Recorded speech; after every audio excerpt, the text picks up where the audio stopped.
Selamat mendengarkan podcast ini. Saya berharap apa yang kita pelajari ini bukan sekedar mengisi pikiran kita, saudara, tetapi membuka pengertian kita juga mengenai tanggung jawab. Bahwa kehadiran Roh Kudus dalam hidup orang percaya, cara bekerja khusus dari Roh Allah di bumi ini itu memakai kita.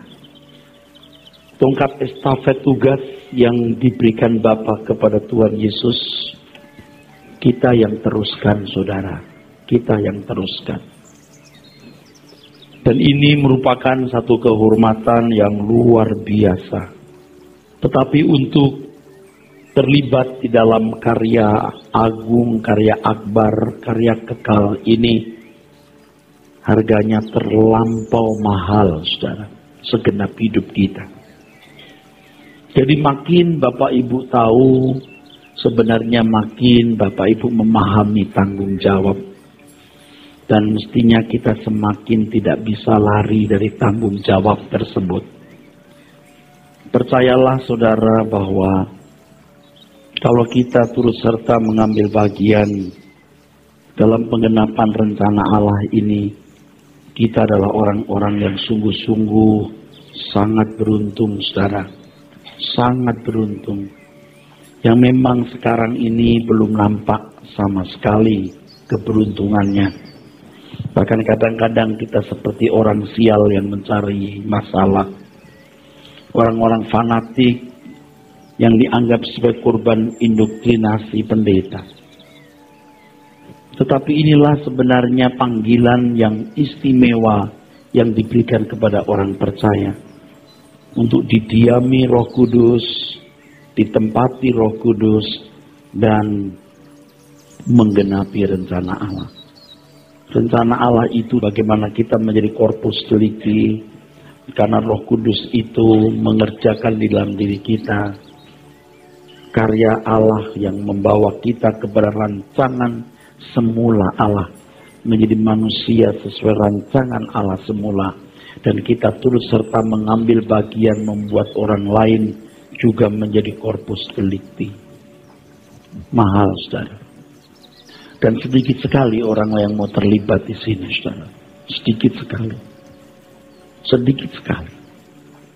Kalau mau jujur, saya ingin menggunakan satu kata yang saya harap Anda tidak menganggap saya lebay atau berlebihan atau hiperbola. Jujurnya hampir tidak ada. Jujurnya itu hampir tidak ada. Saya katakan ini adalah apabila kita bandingkan, saudara, jumlah orang Kristen yang begitu besar, tetapi segelintir orang yang benar-benar mempertaruhkan hidupnya untuk menggenapi rencana Allah ini. Saya terus menyampaikan kebenaran, baik melalui pendalaman Alkitab, melalui suara kebenaran, seminar, kebaktian hari Minggu, maupun seminar-seminar dan KKR yang kami adakan di daerah-daerah. Kami berharap kami akan menjaring orang-orang yang akan masuk di dalam proyek Tuhan yang luar biasa ini, saudara. Kita telah kehilangan standar Kristen yang benar. 3,5 tahun yang lalu, 4 tahun yang lalu, ketika saya mengalami satu kekecewaan yang luar biasa, kekecewaan yang sangat dalam, saya mulai bertanya-tanya, Kristen macam apa sebenarnya yang orisinil, yang dikehendaki oleh Tuhan itu. Kristen macam apa sebenarnya? Dan perjalanan hidup dan pelayanan saya membawa saya kepada pengertian yang saya miliki hari ini, yang saya tuangkan dalam tulisan, yang saya tuangkan dalam khotbah lisan, dan memberikan suatu spirit dalam hidup saya. Karena kita mengerti bahwa kedatangan Tuhan hendak mengembalikan manusia kepada rancangan Allah semula, sampai Roh Kudus ditanamkan di dalam diri kita, itu luar biasa, dengan kemampuan yang unlimited. Kalau kita mau terus bertumbuh unlimited, saudara. Tidak terbatas. Jadi karena kita sudah tahu proyeksinya bahwa manusia yang diselamatkan harus menjadi corpus delicti, Tuhan mencari orang-orang yang menggenapi rencananya, maka kita sudah tidak terlalu berharap orang banyak datang kalau hanya mau ke gereja. Dia harus mau diproses jadi murid. Dia harus mau dibentuk dan disempurnakan. Kalau tidak, dengan berat hati, jangan bersama kami. Karena kami tidak punya program yang you pikirkan. Yang kami pikirkan itu programnya Tuhan. You must be perfect. Kalau you tidak bersedia, tidak masalah. Paling tidak kita masih saling menghargai sebagai makhluk manusia. Pilihlah jalanmu dan saya pilih jalanku. Dan bagi saudara yang mau memilih jalan seperti yang kupilih di sini, belajar bersama dengan aku. Sebab kalau Tuhan memberikan kita satu proyeksi, yaitu menjadi corpus delicti sempurna seperti Bapa, lalu saya punya proyeksi lain, kan jadi rusak, saudara. Saya melayani siapa? Misalnya kalau dalam satu perguruan tinggi di situ tidak ada D3, sekarang kan semua harus S1. Tidak tahu kalau masa D3, kalau yang saya pahami di sekolah teologi ya, sudah tidak lagi sarjana muda, D3 sudah tidak ada, yang ada S1. Kalau sekolah dengan statuta yang ada sesuai dengan polisi yayasan pendidikan itu menyediakan strata 1 atau gelar degree sarjana, lalu saya sebagai rektor atau dosen membuat program lain D3, itu kan rusak. Kami hanya punya program S1. You mau, yuk belajar. You tidak mau, ya tidak usah belajar. Kami tidak punya program yang lain. Sementara yang ngomong juga belajar untuk lulus. Gitu loh saudara.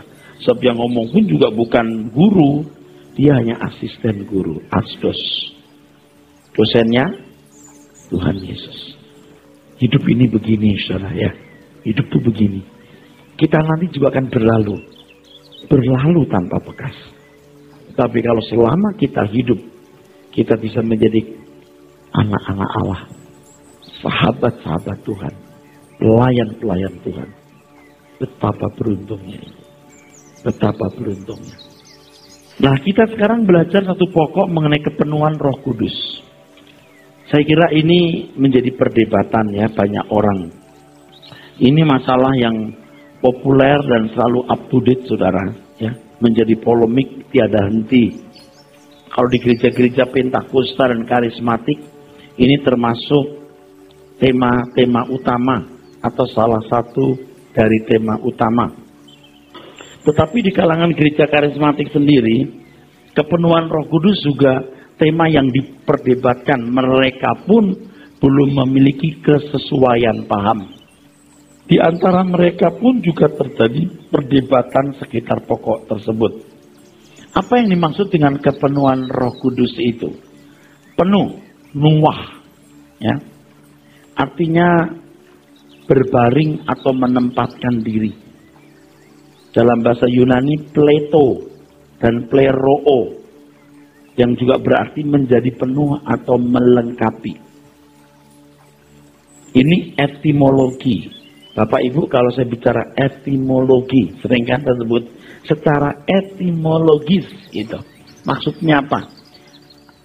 Etimologi itu berkenaan dengan asal usul kata. Jadi kalau secara etimologis itu, apa sih itu etimologis? Makro apa itu? Nah, etimologis itu artinya secara asal usul kata. Dalam perjanjian lama terdapat kisah mengenai orang-orang yang mengalami kepenuhan Roh Kudus. Dan manifestasinya bermacam-macam, saudara. Nah, dari sekian banyak peristiwa tersebut, saya membagi paling tidak ya dua tipe kepenuhan roh. Yang pertama, kepenuhan roh secara temporal dengan tanda-tanda fisik. Walaupun tanda fisik ini tidak jelas, dari yang tidak jelas sampai ekstrim. Maaf, sampai ekstrim, sampai kita nggak ngerti. Saul dipenuhi Roh Kudus, dia tergeletak telanjang. Pusing nggak kita? Kok dipenuhi Roh lalu telanjang tergeletak? Maksudnya apa? Susah jawabnya. Tapi saya mau kasih tahu, waktu itu Saul ditolak Allah. Ditolak. Jadi Tuhan seperti mau mempermalukan Saul. Karena Saul pun mempermalukan Tuhan. Oke. Tapi gini, kepenuhan roh secara temporal. Musa turun dari Horeb, penuh roh. Setiap orang dibagi roh. Memangnya roh bisa dipotong-potong, Pak? Tapi Alkitab mengatakan begitu. Jadi ditulari roh. Dan ini kepenuhan roh secara temporal. Dengan tanda-tanda fisik.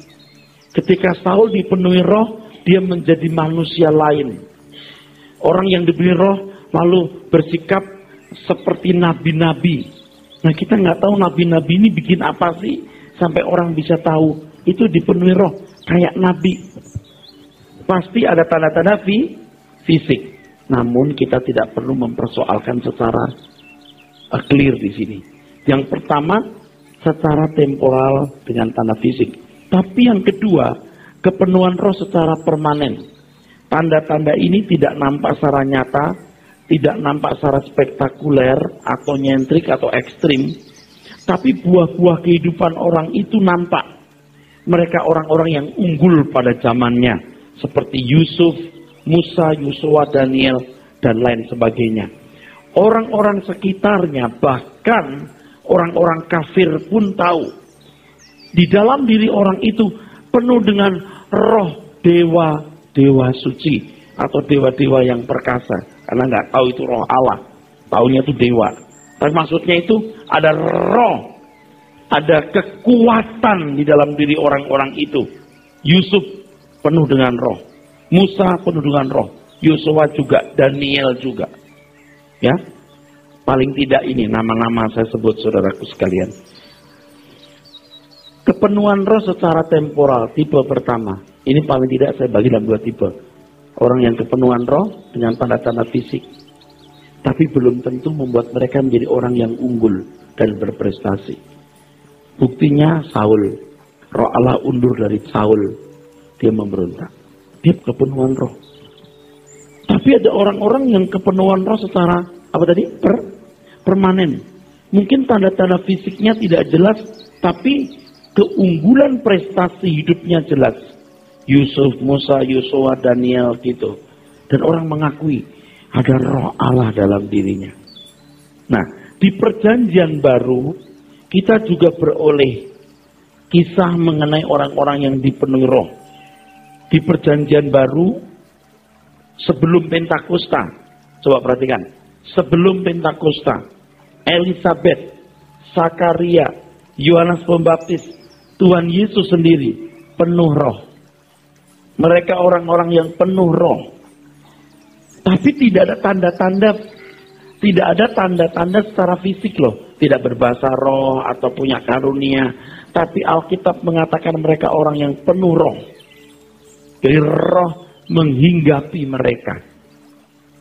Bapak Ibu, saya memberikan fakta.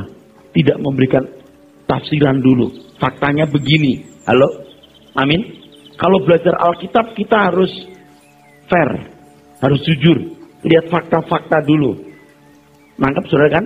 Jangan langsung jebret punya konklusi, nggak boleh. Kita mau belajar secara fair, jujur, dan tentu analisis. Ya, kalau sekolah kita begini modelnya. Kalau sekolah teologi yang benar tuh, nggak gampang punya formulasi atau rumusan atau deskripsi. Dikasih fakta-fakta dulu, dari fakta ini baru kita simpulkan. Dan ini cara belajar yang baik. Nah, kalau saudara selama ini mendengar khutbah, ya memang tidak salah juga ya. Langsung Anda itu mendapat konklusi, kesimpulan. Kadang-kadang kesimpulan yang salah. Karena dia tidak melihat fakta yang lengkap dari apa yang ada di Alkitab. Nangkep? Diambil 1 ayat, 2 ayat, jebret dikonklusikan. Dia nggak lihat fakta-fakta yang lain di dalam Alkitab. Dia nggak lihat fakta-fakta yang lain di dalam Alkitab. Dan itu keliru, saudara. Itu keliru, itu salah. Ya. Dan yang konyol adalah dia membuat konklusi, tapi dia tidak melihat konteksnya. Tidak melihat konteksnya. Di ayat ini itu, siapa yang nulis untuk siapa, dalam rangka apa. Wah, Pak salah dia. Dia mengkontemporer, saudara. Nah, saya tambahkan boleh ya, perhatikan saya dulu ya. Lukas bicara soal kepenuhan roh. Paulus bicara soal kepenuhan roh. Kitab Bilangan bicara soal kepenuhan roh. Kita tidak boleh lalu menyimpulkan, tidak boleh. Kita harus jadi penulis kitab Bilangan. Kita harus jadi Lukas, perspektif Lukas. Kita harus jadi Paulus, perspektif Paulus. Kita harus jadi Petrus dengan perspektif Petrus. Nah, maksud saya? Nah, dari perspektif orang itu kita baru boleh membuat kesimpulan. Baru boleh. Nah, indahnya itu, hebatnya itu, saudara, itu nggak benturan. Itu nggak benturan. Itu hebatnya. Baru-baru ini ada kelompok orang-orang yang berkeras mengatakan perjanjian baru itu katanya bahasa Ibrani. Dengan mencoba membuat berbagai alasan. Saya cuma mau ngomong begini. Kalau you belajar bahasa Yunani dengan baik dan membaca Alkitab bahasa Yunani, you akan melihat betapa saktinya bahasa Yunani itu. Penggunaan kata betapa hebatnya. Maksudnya memaksakan diri untuk berpandangan bahwa Alkitab perjanjian baru itu katanya bahasa Ibrani, cuman karena membela nama Yahweh, karena membela nama Yeshua HaMashiach, karena mau membela nama itu. Saya nggak mau ngajak debat, saudara. Cuman saya mau memberitahu, saya kagum dengan Alkitab bahasa Yunani, karena luar biasa. Nah kan, kalau Petrus Petrus itu tidak nulis Injil ya. Yang nulis Markus muridnya. Lukas nulis juga. Mereka sama-sama menggunakan kata yang sama. Tapi pengertiannya bisa enggak sama persis. Karena yang satu berpendidikan tinggi, yang lain berpendidikan kurang tinggi. Yang satu pengaruh Ibrani, yang satu pengaruh Gerika Yunani. Beda kan? Halo? Halo, nanggap? Jelimet kan? Itu memang begitu. Kok rumit? Memang rumit. Memang rumit. Makanya kita bisa belajar berapa tahun ini ya? Sudah berapa tahun PA kita ini? 3,5 tahun. Nggak habis-habis kan? Kenapa kita ributin hal yang minor? Ini saja nggak habis-habis, saudaraku. Ya, kita akan nanti ada tema-tema lain yang menarik, saudara ya. Itu bahasa Yunani itu luar biasa. Nah, kalau kita mau buat kesimpulan, satu kata yang dipakai oleh penulis kitab Ibrani dengan kata yang dipakai oleh penulis kitab Roma, Paulus, belum tentu sama loh. Kita harus melihat seluruh konteks pasal, baru kita buat konklusi. Sama dengan soal kepenuhan roh. Saya sudah melihat begitu banyak pendeta, begitu mudah menyimpulkan. Dia sudah punya pakem, sudah punya konsep, lalu membela konsepnya, dia pungut kitab Bilangan, dia tutup Kisah Rasul, dia pungut Lukas. Padahal masing-masing penulis itu punya perspektif yang khusus, yang khas. Makanya tadi saya katakan, saya membeberkan fakta. Ini loh, di Perjanjian Lama ada orang-orang yang kepenuhan roh, tapi sementara tidak membuat mereka jadi manusia unggul. Tapi ada orang-orang yang disebut penuh roh, tapi unggul. Daniel, Musa, gitu ya. Yosua, Yusuf, unggul. Di Perjanjian Baru, ada yang dikatakan penuh roh. Elizabeth, Zakaria, Yohanes Pembaptis, Tuhan Yesus sendiri. Nah, tetapi setelah kenaikan Tuhan Yesus, tercatat peristiwa-peristiwa mengenai kepenuhan roh yang luar biasa. Kisah Rasul, saudaraku sekalian ya. Ketika hari Pentakosta, ya, dari Kisah Rasul pasal 1, 2, 3, 4, tercatat orang-orang yang dikatakan oleh firman Tuhan sebagai penuh roh. Jelas murid-murid Tuhan Yesus semua penuh Roh Kudus, itu jelas. Kecuali si Yudas, digantung dia. Dikatakan Stefanus, Paulus, Barnabas, orang-orang yang dikatakan penuh roh. Dan ini penting, ketika Kisah Rasul menulis tentang orang-orang yang kepenuhan roh, rata-rata mereka disertai tanda, bahasa roh, mujizat, gitu saudara. Rata-rata. Kenapa? Sebab Tuhan sedang mentahbiskan gerejanya. Tuhan sedang mentahbiskan, mendeklarasikan gerejanya. Makanya ada seperti bunyi gemuruh, angin, lidah-lidah api. Harus ada. Karena itu pentahbisan gereja. Tolong jangan kita minta lagi hal itu. Kalau Roh Kudus gerakkan silakan, menurut saya tidak perlu lagi. Karena itu hanya perlu sekali untuk mentahbiskan gereja, sekali untuk selamanya. Dan kalau orang-orang pada zaman itu belum dipenuhi Roh Kudus, didoakan Yohanes, Petrus penuh roh. Mereka berbahasa roh. Karena memang itu awal-awal gereja mula-mula yang harus disertai tanda. Jangan memaksa bahwa sekarang juga mesti begitu. Pertanyaannya, untuk apa? Loh, ini kan orang karismatik Pentakosta mulai berkata, tuh ngelawan kita kan, tuh nyerang kita tuh Erastus. Saya tidak nyerang, you pikir baik-baik ya bro, bu, pak. Untuk apa? Kalau saudara pengen tahu, Tuhan Yesus tidak mengajarkan kita jadi ekstrim dengan karunia. Tuhan Yesus berkata, roh itu memimpin kamu kepada segala kebenaran. Kalau kamu punya karunia, memimpin kamu kepada segala kebenaran, betul. Tapi kalau karunia hanya untuk show dan untuk masuk-masuk yang lain, nggak perlu. Kebetulan yang ngomong ini juga berbahasa roh, juga percaya mujizat. Ya. Tapi jangan kita, kalau sudah bicara Roh Kudus, selalu minta tanda seperti yang dialami oleh gereja mula-mula. Saya mau tanya, setelah gereja mula-mula, kan ada aniaya kan? Dalam sejarah gereja juga ada dong. Perlu nggak begitu lagi? Sama sekali. Gimana kalau setiap kebaktian api turun dari langit, orang Roma pada bertobat loh. Betul nggak? Setiap kali kebaktian berbahasa roh, semua orang dari berbagai suku bangsa bisa tahu maksud khotbahnya. Petrus nggak pernah bahasa Inggris, bisa bahasa Inggris. Bahasa Kuba, Argentina. Bayangkan saudaraku. Gimana coba hebatnya? Bapak gue yang di surga. Lalu orang kagum, wah Petrus itu bahasa apa? Ini bahasa si pitung. Ternyata tidak. No need. Makanya orang mesti kembali ke ucapan Tuhan Yesus. Kalau roh itu turun dan memimpin kamu kepada segala kebenaran, menginsafkan dosa, dan seterusnya. Amin. Adil nggak saudara?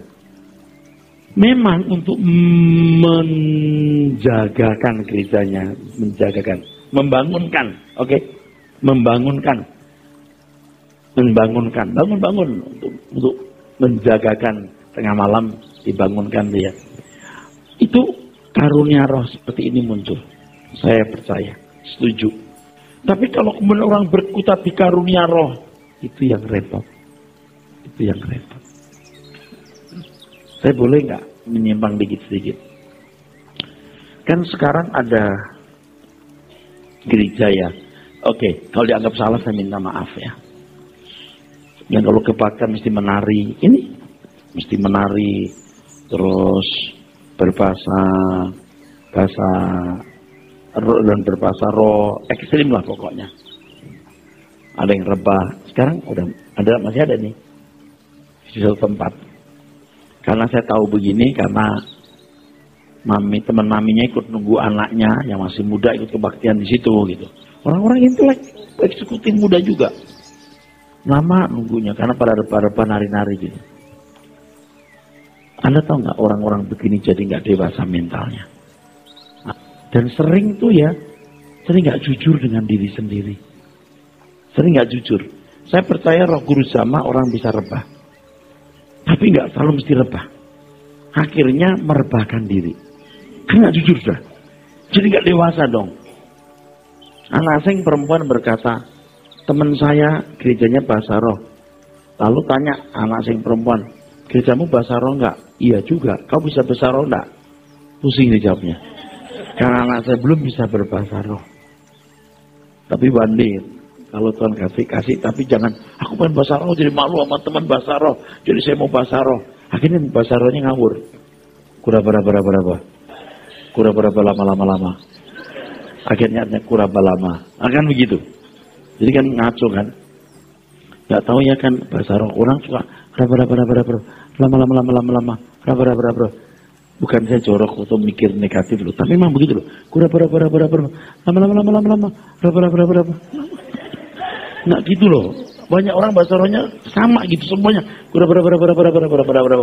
Lama-lama. Atau gini. Sandal lawas. Bakyak baru. Memang ada yang mirip kata lama atau raba, memang agak mirip ada. Itu ada yang benar juga. Tapi ada yang salah. Ya, oke. Meneliti setiap kalimat atau kata yang bertalian penuh dengan roh, maka dapat disimpulkan, pertama, bahwa kepenuhan roh atas seseorang tidak dapat dipisahkan dari kapasitas orang itu menerima kepenuhan roh. Tidak mungkin Tuhan memberikan kepenuhan roh secara permanen kepada orang-orang yang hidupnya tidak berkualitas. Bapak Ibu, bukan saya mau merendahkan orang loh ya. Orang tidak berpendidikan tinggi tidak masalah, tapi dia belajar dari pengalaman hidup, otodidak, jadi pinter, betul nggak? Oh nggak lulus SMA, oh cuma SMP, tapi pengalaman hidupnya membuat dia jadi punya kedewasaan. Pendidikan sudah nggak tinggi, kampungan, tidak produktif. Lalu kompensasinya penuh roh, berbahasa roh. Saya sudah lihat orang-orang seperti ini, saudara. Dan dia nipu orang lain. Nggak terang-terangan nipu, dia mau menunjukkan dirinya punya keistimewaan. Penuh roh. Dia jual Roh Kudus. Saya tidak mengecilkan arti pendidikan. Atau tidak mendewakan maksud saya. Dan mengecilkan orang-orang yang tidak berpendidikan. Tapi orangnya, yang penuh roh itu orang yang pasti cerdas, bijaksana, bersosialisasi baik, produktif, giat, rajin, jujur. Betul nggak? Nggak mungkin orang yang nggak jujur, nggak giat kerja, malas, penuh roh. Pasti bukan Roh Kudus, roh kuda. Di perjanjian lama kan Yusuf Daniel itu orang-orang hebat. Yusuf Daniel itu menghargai kesucian Tuhan begitu hebat, saudaraku. Betul nggak, saudara? Integritasnya Yusuf itu hebat loh. Dari seorang yang terbuang dari keluarganya dalam kondisi yang merana. Wanita cantik istri Potifar jatuh cinta kepadanya. Zaman dulu kan kalau pejabat tinggi pilih istri kan nggak pakai lobby, nggak pakai pacaran dan pendekatan. Dia bisa cabut saja. Pejabat tinggi itu orang cantik, cabut. Ada Miss kota mana, cabut. Miss Universe, cabut. Kalau sekarang kan nggak boleh cabut, rumput emangnya. Bisa dipahami bahwa istri Potifar itu cantik. Nggak mungkin istri pejabat zaman dulu jelek. Nggak mungkin. Pasti pilihan. Yusuf itu menarik, saudara. Ya. Pucuk dicinta, ular tiba. Daniel juga menolak menajiskan dirinya dengan makanan raja. Tegas tidak. Ini kan orang yang berkualitas. Yusuf waktu kerja di dunia Potifar rajin nggak? Rajin. Tuh. Sampai diberi kepercayaan oleh Tuan Potifar itu tugas besar. Seluruh budak-budak tunduk kepada Yusuf. Yusuf itu jadi ketua dari PBB, Persekutuan Babu-Babu. Persekutuan budak-budak. Dia jadi itu pimpinannya. Hebat loh. Saudara tahu nggak murid-murid Tuhan Yesus sebelum penuh Roh Kudus 3,5 tahun digarap oleh Tuhan. Betul? 3,5 tahun itu kalau sekolah sekarang S1 loh tuh. Itu program S1. Itu dosennya Erastus. S1. Kalau dosennya Tuhan Yesus, S3 itu. Betul nggak? Oh iya.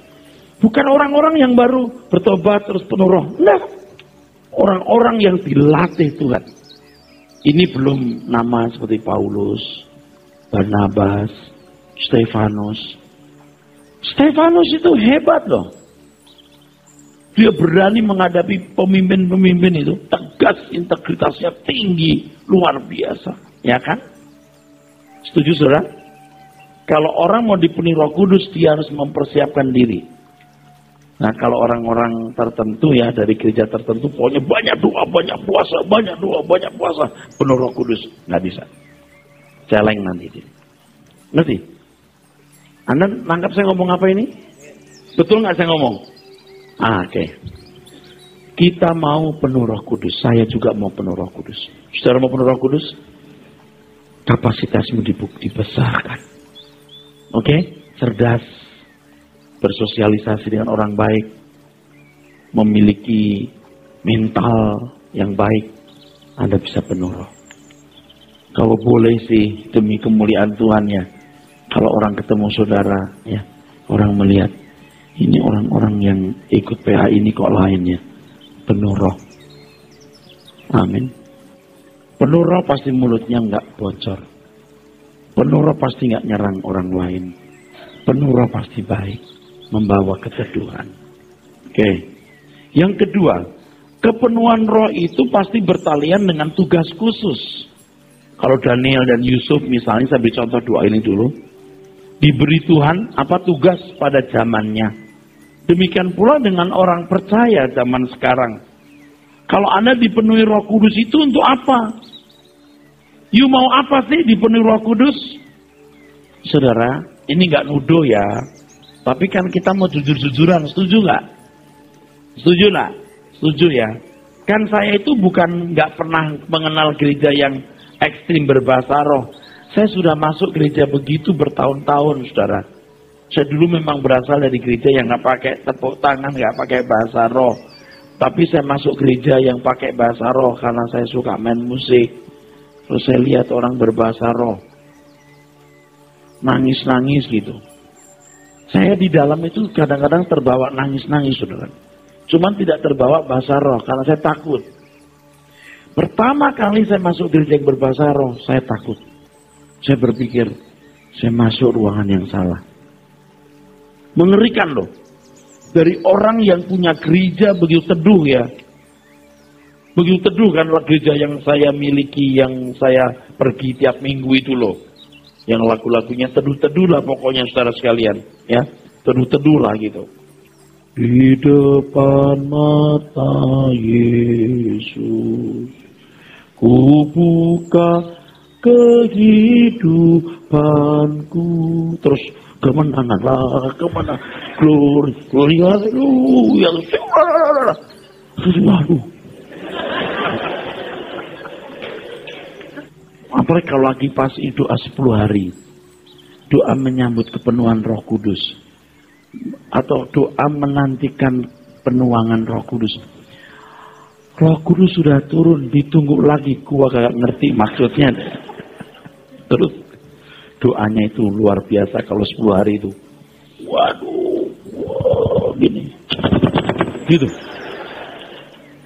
Saya ngarang gak nih? Saya ngarang gak nih? Nah, Anda pasti tahu gini. Itu ya, 1 semester 3 kursi rusak loh. Kan suruh berlutut tuh. Gitu. Saya juga ikut berlutut gitu. Tapi kan saya masih muda ya, saya belajar juga waktu itu. Halo ya. Terus gini, yang saya mau ngomongkan ini. Terus ada satu suasana di mana berbahasa roh, tanda-tanda kepenuhan roh itu seperti yang di Kisah Rasul seakan-akan harus dimiliki. Seakan-akan harus dimiliki. Nah itu yang jadi repot. Seakan-akan. Makanya kan orang ada doa kepenuhan roh. Nah di sekolah Alkitab itu juga begitu. Ada orang, ada guru atau dosen yang, nah kita mau doa kepenuhan roh. Saya sih nggak nentang karena yang mengadakan itu senior saya. Jadi saya ya oke aja, cuma saya nggak hadir gitu. Saya dari jauh ngeliat ya udah deh. Itu jadi siapa yang belum bisa berbahasa roh masuk ke depan beberapa orang terus doakan itu. Doakan terus, wow, sampai berbahasa roh. Saya nggak yakin kalau itu bahasa rohnya murni. Saya khawatirnya begini. Dia sudah masuk ke depan, nggak bahasa roh, nggak kambuan. Akhirnya dia bahasa roh. Udah gitu gantian, siapa lagi? Gantian gitu. Saya itu nggak setuju, tapi ya saya nggak berani ngelawan gitu. Saya terus terang dari dulu nggak setuju. Saya berbahasa roh loh. Dulu sih saya juga pernah ikut-ikutan sebelum ini, sebelum peristiwa itu. Jadi tempatan, katakan, lepas, bahasa roh, katakan. Dulu begitu juga saya. Ya kan saya nggak tahu, jangan marah dong. Sekarang kita udah sadar kan nggak boleh begitu. Itu senior saya loh, ayo masuk ke depan terus didoakan terus sampai bahasa roh. Akhirnya dapat gitu. Udah dapat. Kalau setelah selesai, kita dapat ya tadi, dapat ya. Saya khawatir gini, saudara. Ketika orang dalam emosi tertentu, terus haleluya disebut berulang-ulang cepat sampai kepleset, sampai lidahnya kepleset.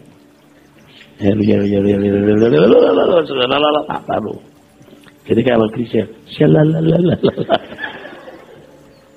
saya pernah ceritakan yang itu lucu itu, yang murid orang Toraja itu, Toraja lama di Irian. Waktu ada guru dari luar negeri, ini perempuan, ini guru. Dia nanya siapa yang belum bisa berbahasa roh. Diangkat tangan, sudah datang ke kantornya. Didoakan di kantor. Terus speak out, suruh ngomong gitu. Tekan gitu. Dia yang cerita sendiri. Saya ini dosen yang dekat dengan mahasiswa, saudara. Saya itu bisa berteman. Pokoknya kalau ada mantan mahasiswa saya tahu bahwa saya dekat dengan mahasiswa. Kalau Persima gitu, habis acara malamnya terus kita kumpul gitu, tinggal 8 orang. Kita makan. Sop duduk, kita makan. Saya yang sponsori mobil. Saya cukup pinter lah kalau saya bikin entertain gitu. Jadi murid-murid juga cerita juga sama saya. Jadi waktu ditekan-tekan itu katanya dia, saya nggak bisa bahasa roh. Akhirnya bahasa Irian.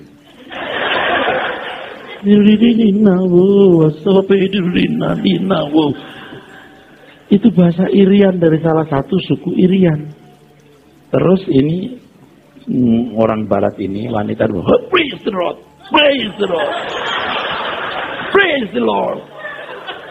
Saya cuma takut nanti di surga diomelin mahasiswa.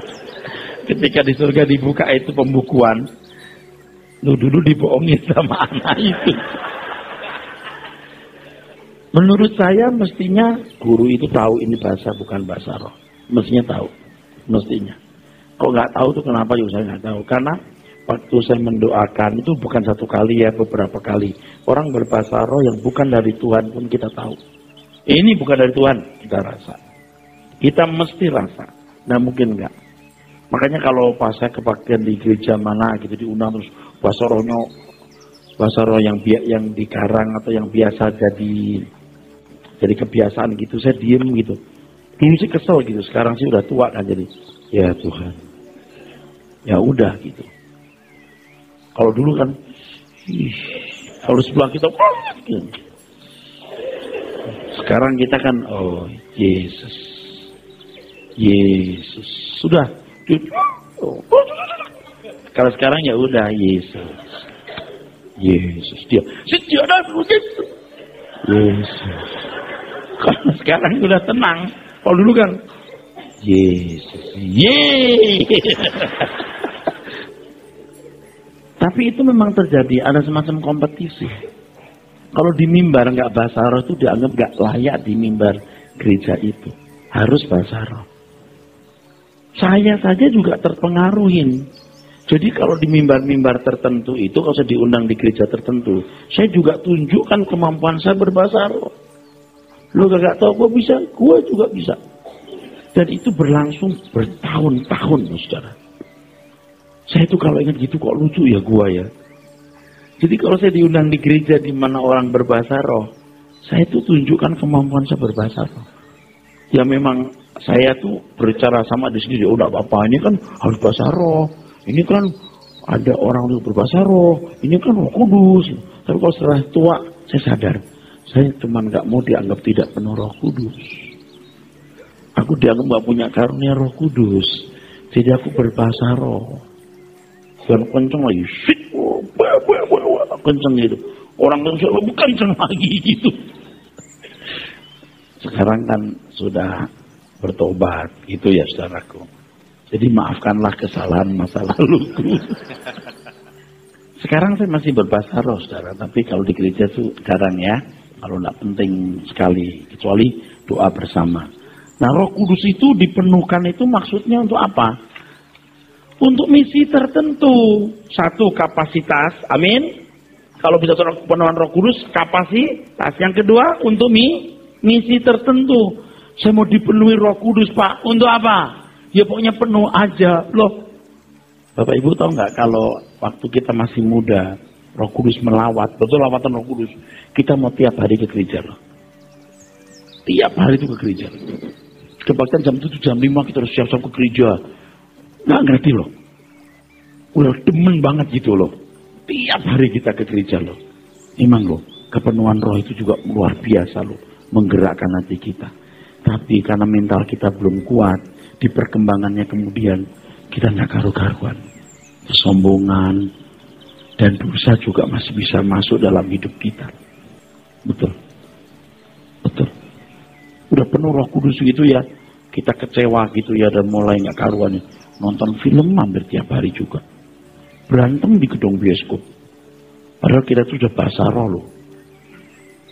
Di gereja bahasa roh. Berantem di gedung bioskop habis itu. Nah, saya rindu gini, saudara. Ini kan kita bukan hanya dari pengetahuan ya. Kita mau penuh roh ya. Amin. Oke. Paulus menasihati, hendaklah kamu penuh dengan roh. Tidak mabuk oleh anggur. Maksudnya, agar orang percaya dalam keadaan siuman, tidak limbung, kontrol diri. Betul nggak? Hendaklah kamu penuh dengan roh. Jangan mabuk oleh anggur. Itu hati sendiri. Jadi kepenuhan roh itu perintah loh. Tapi pasti ini yang permanen, Pak. Bukan yang sekit-sekit. Enggak, pasti ini yang permanen. Nah, bukan yang temporal. Nah, bagaimana kita bisa memiliki kepenuhan roh secara permanen? Nah, memiliki hati yang mengasihi Tuhan. Hati yang mengasihi Tuhan. Percaya deh, kalau Anda mengasihi Tuhan, dibentuk Tuhan. Mentalmu dibentuk, kedewasaanmu dibentuk, percaya. Komitmen dulu mengasihi Tuhan. Yang kedua, kalau saudara mau dipenuhi Roh Kudus, berusaha memenuhi pikiran dengan kebenaran firman. Dengarkan khotbah-khotbah. Anda tahu nggak, saya berusaha supaya khotbah saya benar-benar benar. Dalam 1 jam saya bicara itu, dari katakanlah 2000 kalimat, atau 1000 kalimat, mungkin ada kalimat-kalimat yang harus saya buang, supaya tidak mengurangi kewibawaan firman. Anda jangan pikir saya nggak berjuang, saya berjuang terus. Yang ketiga, memiliki pikiran perasaan Kristus. Pasti hidupnya tidak bercelah. Nah, kenapa tadi dewasa mental segala macam mau nggak ada di sini, Pak? Mengasihi Tuhan itu membuat engkau akan dewasa mental. Karena engkau kan diproses Tuhan, betul? Diproses, nggak mungkin tidak. Ada orang yang kalau punya melihat peristiwa sesuatu yang luar biasa, jadi kayak orang itu nggak pernah lihat masalah, nggak pernah melihat sesuatu yang luar biasa. Ibarat orang kaya itu orang kaya baru OKB. Kaya baru, kedudukan baru, baru ngelihat yang ajaib terus jadi kayak orang norak. Orang dewasa itu nggak begitu, stabil. Ya walaupun ada sedikit, tapi nggak sampai tinggi. Tenang gitu. Ombaknya begini saudara. Kagum ya ada kagumnya, ya memuji juga ada, nggak sukanya ada. Tapi kalau nggak dewasa, jebret. Kalau pas kagum, benci. Itu orang-orang nggak dewasa. Dewasa lebih tenang. Nah, orang bisa penuh dengan roh dan berkati.